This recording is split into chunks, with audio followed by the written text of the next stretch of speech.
आप सभी को तो पता ही है कि दिल्ली के उत्तम नगर इलाके के 27 वर्षीय तरुण कुमार को कुछ मुसलमान के द्वारा मारने के वजह से उसकी मौत हो जाती है, जिससे हिंदू और बजरंग दल समाज में बहुत ही आक्रोश का माहौल बन जाता है और प्रशासन पुलिस के द्वारा मुस्लिम के घर को बुलडोजर के द्वारा तहस नहस निस्ता नबूद कर दिया जाता है और मुस्लिमों को पुलिस अपनी हिरासत में ले लेती है, जिससे हिंदू समाज के माहौल और उनकी भीड़ खुश हो जाती है।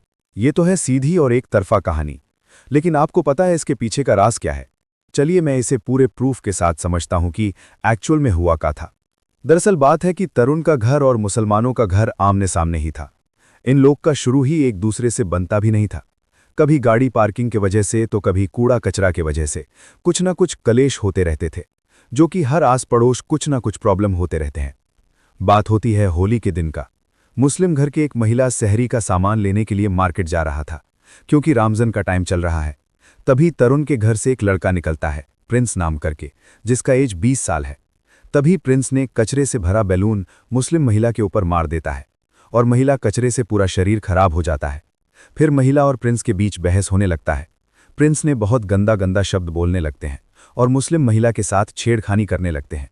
फिर महिला चिल्लाने लगते हैं। तभी मुस्लिम पक्ष के कुछ आ जाते हैं, जिससे दोनों पक्ष में मारपीट होने लगता है।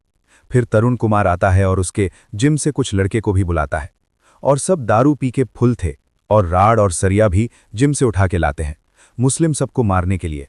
तभी फिर से मारपीट शुरू हो जाता है और जिम के लड़के दारू से लथपथ थे और तभी उसकी मुस्लिम लड़के को मारने के चक्कर में सरिया तरुण के सर पर लग जाता है और तरुण वहीं जमीन पे गिर जाता है और तरुण का हॉस्पिटल ले जाया जाता है और अस्पताल में ही तरुण का मौत हो जाता है और मुस्लिम पक्ष के लोग का हाथ तोड़ दिया जाता है और एक 15 साल का मुस्लिम लड़का आईसीयू में एडमिट है, जो जिंदगी और मौत से लड़ रहे हैं।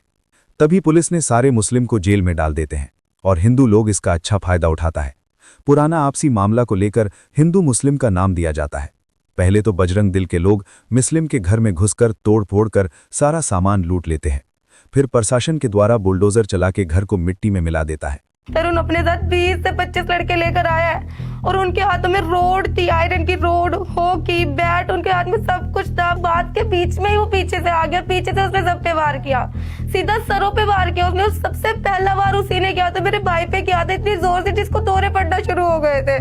उसी का भाई था, तरुण का भाई था अरुण, उसी ने उसके सर पे मारा था इतनी जोर से। मेरे और वो सारे नशे में धुत थे, वो सभी के सभी नशे में थे। छेड़खानी हुई थी, बैट टच किए गए थे मेरी बुआ को, तभी बुआ ने इतना शोर किया था। और वो कोई बच्ची नहीं थी, वो 20 साल का प्रिंस था और बैट टच किए गए थे मेरी बुआ को, जहाँ मर्जी हाथ लगाया जा रहा था, इसीलिए घर वाले निकल के आए थे।